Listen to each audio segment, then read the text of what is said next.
Hello everyone, welcome back to my channel. Viola का next part explain करूँगी। जैसे कि हमने देखा था लास्ट पार्ट तक जो टाइम था, उसने बहुत ड्रिंक करके घर पे आया हुआ था और यहाँ पर नर्स को बड़ी मुश्किल पड़ती है उसे संभालने में। वो बिल्कुल भी आउट ऑफ कंट्रोल हो जाता है, वो ज़मीन पे गिर जाता है। तो इस मोमेंट पर जो नर्स और टाइम के बीच में जो प्यार था ना छुपा हुआ, वो एक इजीली तरीके से दिखता है और ये सबसे प्यारा मोमेंट था। इधर टॉर्च ना उड़ जाता है, इधर ये दोनों यहीं पर थे और वो उसे बोला था कि थैंक यू, और वो रोने लगती है। नर्स इस टाइम पे वो बहुत इमोशनल हो गई थी। वो बोलता है कि क्या तुम सच में अपनी बॉडी सेल करोगी, तो वो उसमें आके उठती है, मतलब इमोशनल हो गई थी। सडनली उसने बोल दिया और उसके बाद यहाँ पर टॉर्च भी आ गया था। टॉर्च बोलता है क्या हुआ, तो यहाँ पर नर्स अपने आप को संभालती है और बोलती है कि टाइम यहाँ पर आया होता और वो यहीं पर सो गया, इसे उठाने की ट्राई कर रही हूँ। तो यहाँ पर टॉर्च बोलता है कि चलो मैं ट्राई करता हूँ, और उसके बाद यहाँ पर टाइम को टॉर्च और नॉच मिलके वो जैसे तैसे करके कमरे में लेकर सुला देते हैं। इन दिन यहाँ पर दिखाया जाता है, वो पूछती कि इसने इतना ज़्यादा क्यों पी, तो वो बोलता है टॉर्च नॉर्मली ये इतना ज़्यादा नहीं पीता है, वो तब तक पीता है जब तक वो बहुत लो फील कर रहा होता है या फिर इसका दिल बहुत बुरी तरह से टूट चुका होता है, यही हो सकता है, ऐसा वो बोलता है। तो यहाँ पर वो कुछ भी नहीं बोलती क्योंकि वो समझ गई थी वो किस बात की वजह से इतना ज़्यादा पी के आया हुआ है घर पे।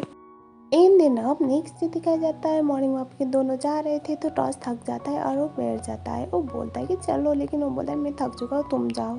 तो यहाँ पर ना वो बोलता है कि तुम्हारी वाइफ ने भेजा क्या मॉर्निंग वॉक के लिए, तो वो बोलता है नहीं मैं खुद आया हूँ। और वो बोलता है तुम लोग नेचुरल ऑयल कब ट्राई करने वाले हो, तो वो बोलता है कि अभी तो बिल्कुल भी नहीं, अभी मैं सप्लीमेंट्स ले रहा हूँ और अपने आप को थोड़ा स्ट्रॉन्ग बनाने की ट्राई कर रहा हूँ। तो यहाँ पर ना वो बोलता है कि मैं नॉर्मल कब रहूँगा, तो वो बोलता है ऐसे क्यों बोल रहे हो। तो वो इधर उधर के कबर्स को देख रहा था और बोलता है कि मेरा ऐसा वक्त कब आएगा, मैं ऐसा क्यों नहीं हूँ। तो वो अपने बाइक को कंधे पे हाथ रखता है, बोलता है कि इट्स ओके मैन। तो वो बोलता है कि एटलीस्ट थैंक गॉड नॉच तो है ना।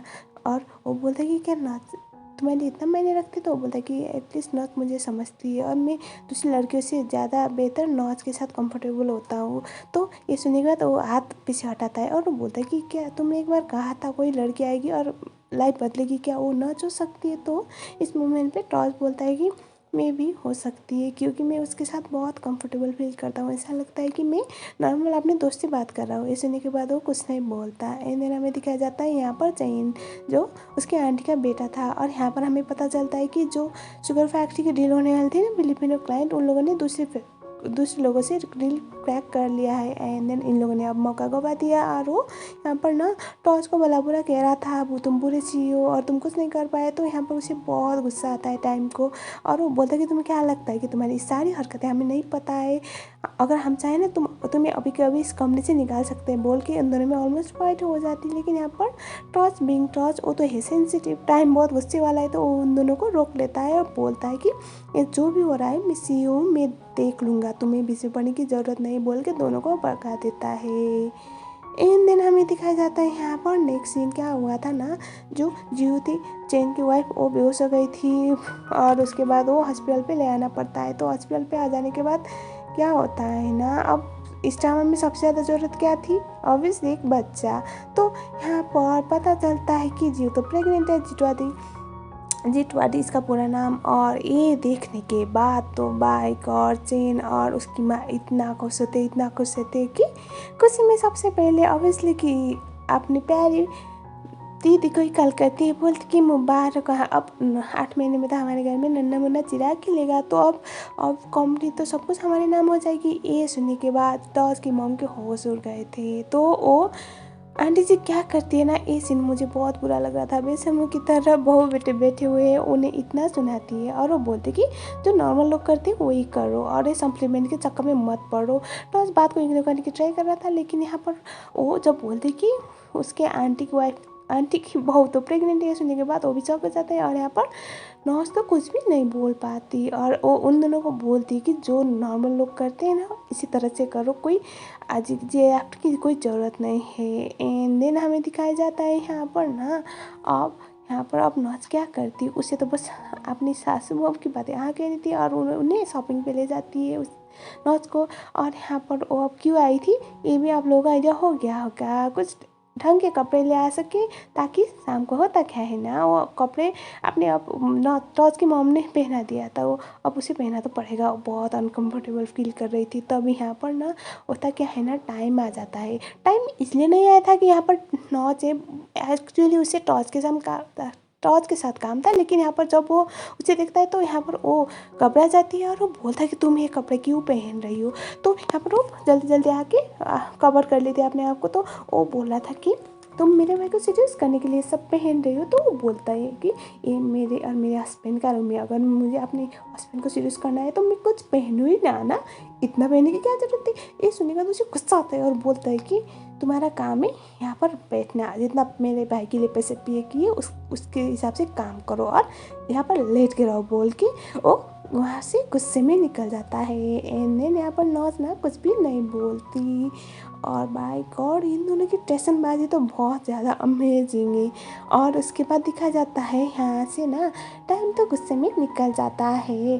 बाहर ना उसकी मॉम दिखती है, वो बोलती है कि इतने रात के टाइम इसके कमरे से क्यों निकल रहे। तो यहाँ पर ना टाइम बात कहता है कि मुझे टॉस से काम थी, लेकिन यहाँ पर टॉस तो है ही नहीं, इसलिए मैं आ गया, ऐसी कोई बात नहीं है। उसके बाद वहाँ से निकल जाता है। और यहाँ पर ना जो मम्मी जी है उन्हें थोड़ा थोड़ा डाउट हो रहा था इनकी हरकतों से, तो अंदर टाइम अपने कमरे में चले जाता है और वो बहुत गुस्सा करता है, फ्रस्ट्रेटेड होता है ना कि उसे बहुत कुछ करना है लेकिन कुछ कर नहीं पा रहा है। जो तकलीफ वही वाला एक्सप्रेशन दिखाता है और वो इधर उधर चीज़ें फेंकने लगता है। एंड देन यहाँ पर नॉज को दिखाया जाता है। नॉज अपने जो गाउन था ना पहन लेते, मतलब नाइट ड्रेस। तो यहाँ पर टॉर्च आ जाता है। तो टॉर्च को देखकर वो टॉर्च को बोल रहा था कि तुम एक पहन के क्यों बैठी हुई हो। तो वो बोलता है मॉम ने कहा नहीं पहनने के लिए। तो उससे बहुत बुरा लगता है, वो उसे गले लगाती है और बहुत रोने लगती है, लिटरली बहुत ज़्यादा। वो बोला था मैं मुझे माफ़ कर दो, मेरी वजह से तुम्हें ये सब सहना पड़ रहा है, प्लीज़ मुझे माफ़ कर दो। तो यहाँ पर वो बोलती है इसमें तुम्हारी कोई गलती नहीं है। तो वो बोलता है कि मैंने तुम्हें इन सब में घसीटा था, इस वजह से आज तुम्हें ये सब सहना पड़ रहा है। वो बोलता है तो जो नॉच है ना वो बोलती कि इट्स ओके, कोई बात नहीं। और उसके बाद ना ये इतना केयरिंग हस्बैंड है, इनकी केमिस्ट्री भी बहुत प्यारी है। अगर इनमें ये दोनों कपल होते ना तो मुझे भी कोई प्रॉब्लम नहीं होती। और यहाँ पर क्या होता है ना, वो जाता है पानी ले आता है, पानी ले आने के बाद वो नॉच के सामने वो बॉल रखता है और उसके बाद वो उसके गाल पे वो पानी इसे लगाना स्टार्ट करता है। एक्चुअली रो रही थी तो उसकी जो सुबह तो आँख सूज जानी थी, तो इसीलिए उससे बचाने के लिए, आप लोग समझ गए ना जो मैं कहना चाहती थी। तो वो इस देखने के बाद और भी ज़्यादा रोने लगती है और उसे गले लगाती है। अब क्या सनक चढ़ी इनको पता नहीं। और उसके बाद अब ये ट्राई करते हैं जो अपनी मॉम ने कहा था, मतलब हैव बेबी नॉर्मली। तो लेकिन अब दिल में कुछ और माइंड कुछ और करने की बोले तो अब कैसे करता हो। यहाँ टॉर्च वही बोलता है कि मुझसे नहीं होगा। और वो वॉशरूम में जाके बहुत ज़्यादा फ्रस्ट्रेटेड फील कर रहा था क्योंकि उससे सीरियसली नहीं हो रहा था ये सब, मतलब। और उसके बाद यहाँ पर दिखाया जाता है नेक्स्ट डे नॉच अपने आर्ट गैलरी में थी और डेकोरेट कर रही थी। जो टॉर्च है ना अंदर आता है उसके लिए पानी लेकर, लेकिन अब वो इतना अनकंफर्टेबल फील कर रहा था नॉच के सामने, बहुत अजीब लग रहा था उसे, मतलब कल जो कुछ भी हुआ।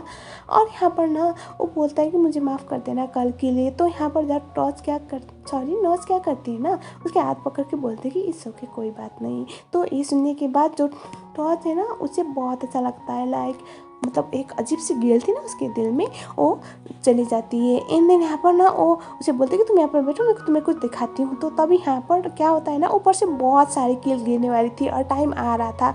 और ये ना सब कुछ नॉच के ऊपर गिरने वाली थी, कील होती है ना, वो यहाँ पर टाइम ना उसे पीछे से गले लगाता है और वो इतनी सारी कील थी ना, सारे के सारे टाइम के ऊपर गिर जाता है। लेकिन बंदे को चोट नहीं आई, वो अलग बात है। टॉस तो बस देखता ही रह गया था और वो पूरी टाइम वहीं पर पड़ा रहता है जब तक वो गिर के कंप्लीट नहीं हो जाती है। यहाँ पर नॉच कुछ समझ नहीं पाती, उसे आइडिया है टाइम को चोट लगी है। और यहाँ पर वो बोलता है तुम ठीक हो, और वो बोलते हैं हाँ मैं ठीक हूँ। और यहाँ पर टॉस ना बस इसे देख रहा था और वो बोलता है कि तुम ठीक हो ना नॉच, तुम्हें चोट तो नहीं लगी। और यहाँ पर जो उसका इतना केयर देख के टाइम को बुरा लगेगा या अच्छा लगेगा वो मुझे नहीं पता, क्योंकि मैं खुद नहीं समझ पाई। ऑब्वियसली उसे तो बुरा लगा होगा लेकिन नहीं दिखाता।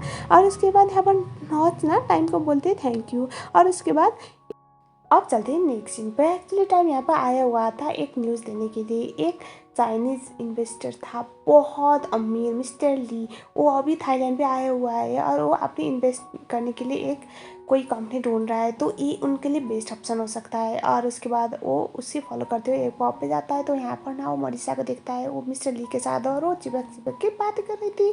तो इस मोमेंट पे हमारे टाइम को लगता है कि ये बंदी भी गई, मतलब उसकी किस्मत में प्यार है ही नहीं हुई। उसे लगता है वो कोई बहुत बुरा आदमी उसको भी सीड्यूस कर रही है। और यही बात वो अपने दोस्त से कह रहा था, लेकिन अब क्या है वो तो बाद में पता चलेगा। और यहाँ पर नॉज के साथ बात करने के लिए टाइम आया हुआ था। एक्चुअली कल उसने गलत समझ लिया था ना, उसने खुद ड्रेस पहन के अपने भाई को सीरीज करने के लिए रेडी बैठी हुई थी। लेकिन जब उसकी मम और उसकी हेल्पर बात करते हुए सुन लेता है तो उसे आइडिया हो जाता है कि नॉज जानबूझ के नहीं, मतलब उसे प्रेशर, उसकी मॉम ने फोर्सफुली उसे ड्रेस पहनने के लिए कहा था। तो उसने वहाँ बोल दिया। यहाँ आने के बाद उसे बात करने की ट्राई करता है। पहले तो नॉज इग्नोर करती है, बाद में वो पूछता है कि तुमने मुझे क्यों नहीं कहा, और ड्रेस तुमने अपनी मर्जी से नहीं मॉम के कहने पे पहना था। तो वो बोलती कि उसमें मतलब कहने वाली कौन सी बात है, मैं तुम्हें क्यों कहूँगी। तो यहाँ पर ना वो बोलता है कि प्लीज़ बताना चाहिए था, मैं इस तरह से बातें नहीं करता। वो सॉरी बोलता है। और उसके बाद यहाँ पर ना नॉज और टाइम में अजीब सी सिचुएशन क्रिएट होती है हमेशा। टाइम के दिल में नॉज के लिए प्यार है ये पता है, और नॉज अब दिखाती नहीं है वो अलग बात है। और यहाँ पर ना गाना बज रहा था, तो यहाँ पर वो पूछते कि ये कौन सा वाला गाना है। वो पूछ रहे ठीक है, मुझे क्यों पूछे। तो वो बोलता है तुमने मुझे एक बार कहा था तुम मूविंग लीजिए। तो यहाँ पर ना वो एक गाना बजाती है, जहाँ पर बजाता है और पूछते हैं, तो वो बोलते कि forget me for not forget to forget.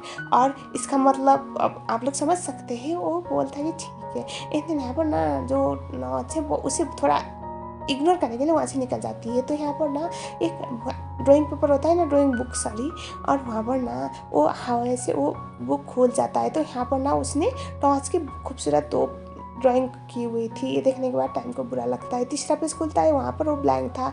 और यहाँ पर ना उसे लगता है मतलब ठीक है हस्बैंड का पिक्चर बनाया है, इसमें कौन सी बड़ी बात है, मैं कौन हूँ, मैं एक्स ही तो हूँ, ऐसा सोच रहा था अंदर ही अंदर। वो मैं सोच रही थी सॉरी। तो यहाँ पर ना वो वहाँ से उसी टाइम पे उसे फ़ोन आता है, तो वहाँ से निकल जाता है। उसके बाद हवा का जो झोंका है ना और ज़्यादा तेज़ हो जाता है। तो उसके पीछे वाले सारे पेजेस पे उसने टाइम के पिक्स ड्रॉ किए थे, जो एक साइन हो सकता है ना उसके दिल में टाइम के लिए कुछ था जो अभी नहीं है, या फिर है पता नहीं, आई डोंट नो क्या है। यहाँ पर मिस्टर ली को मनाने के लिए पहले मनीषा को पटाना था। तो यहाँ पर वो उसे बोलता है कि प्लीज़ मेरी हेल्प करो, मिस्टर ली से मीटिंग फिक्स कर दो। उसके बाद इधर हमारी नॉज को दिखाया जाता है, वो ब्रेकफास्ट बना रही थी। और यहाँ पर टाइम का क्या हुआ था ना, वो आया हुआ था तो उसके शर्ट पे कुछ लगा हुआ था, तो उसने शर्ट खोल दिया। बेसिकली हमारे ही बंदे को पूरे एपिसोड में शर्टलेस दिखाने की पूरी ट्राई किया है डॉक्टर ने। यहाँ पर ना वो सबसे बड़ी बात, वो उससे कुछ चीज़ नहीं निकले जा रहा था। तो इस घर में टाइम के अलावा सारे लोग बहुत शॉर्ट है, तो इतनी सारी चीज़ें इतनी ऊपर ऊपर क्यों रखते। और यहाँ पर तभी टॉस आता है। तो एक्चुअली जो ब्रेकफास्ट था ना वो खाना चाहता था, लेकिन टॉस के लिए उसने बनाया था। टॉस बोलता है कि मेरी चीज़ें मैं तुम्हें क्यों दूँ। और उसके बाद अब ये दो मीनिंग पे जाता है। अब उसे थोड़ी पता है कि ये मेरे भाई के एक्स गर्लफ्रेंड है। उसके बाद वो कुछ खाने वाला था, लेकिन वो तभी किसी का कॉल आता है। तो यहाँ पर ना उन दोनों के सामने बोलता है कि अरे यार मुझे तो जाना पड़ेगा। और उसके बाद बोलता है कि देखो ये मैं नहीं खा सकता, तो ये तुम ले लो बोल के वो उसे देता है। और वो नॉज को बाय बोल के वहाँ से निकल जाता है। तो वो खुश हो जाता है और वो बोलता है कि अब मेरे भाई ने भी मुझे दे दिया उसकी चीज़, तो अब मैं खा लूँगा बोल कर वो खाने स्टार्ट करने वाला था। लेकिन इसी टाइम पे नॉज बोलती कि कोई ज़रूरत नहीं है, मैं खुद खा लूँगी, तुम्हें लेने की ज़रूरत ही नहीं है बोलते। और उसके बाद यहाँ पर मनीषा की बात हुई थी टॉस के साथ। तो यहाँ पर वो बोलता है कि कल मैं मनीषा के साथ मिला था, लेकिन हमारे बीच में ऐसा कुछ नहीं है। तो वो बोलती कि एक बात मुझे क्यों बता रही हो। तो वो बोलता है कि मैं नहीं चाहता कि कोई गलत फहमी हो बाद में। और उसके बाद फिर से यहाँ पर टोस्ट सॉरी यहाँ पर कुछ इश्यू हो गई थी इन दोनों के बीच में। और यहाँ पर ना जो मशीन था वो ब्लास्ट करता, लेकिन लकीली वो ज़्यादा लोगों को नुकसान किसी को भी नहीं पहुंचाता। और यहाँ पर टाइम को नए टाइम पे हंसी आ रही थी। मिस्टर ली के साथ मीटिंग फिक्स कर दिया था मनीषा ने, तो टॉर्च और टाइम दोनों ही मिलने के लिए चले जाते हैं। यहाँ पर देखने से ऐसा लग रहा था कि मिस्टर ली मनीषा की हर बात मानते हैं और वो बहुत स्वीट थे उसके साथ। ये बात टाइम पसंद आई या नहीं वो पता नहीं, लेकिन हाँ यहाँ पर मीटिंग प्रॉपरली चली जाती है। मिस्टर ली बहुत इंटरेस्टेड थे अपनी इन्वेस्टमेंट के लिए, थाईलैंड में एक ब्रांच में, एक ऑफिस पे, एक नया कंपनी पे, सब कुछ ठीक ही जाता है। उसके बाद यहाँ पर ना बाद में पता चलता है क्या है ना, मिस्टर ली उसके कोई बॉयफ्रेंड नहीं थे, नॉट शुगर डैडी। एक्चुअली जो मनीषा के पापा थे ना, उनके सबसे अच्छे दोस्त थे मिस्टर ली, तो उनकी तो बेटी के जैसे थे, बेटी जैसी थी मनीषा, इसीलिए वो उसकी हर बात मानते थे। और वो तो ये भी बोलते कि अगर मेरी बेटी को कोई लड़का देखने आएगा सबसे पहले मैं मुझसे अप्रूवल लेनी होगी। बेसिकली आप लोग समझ गए ना।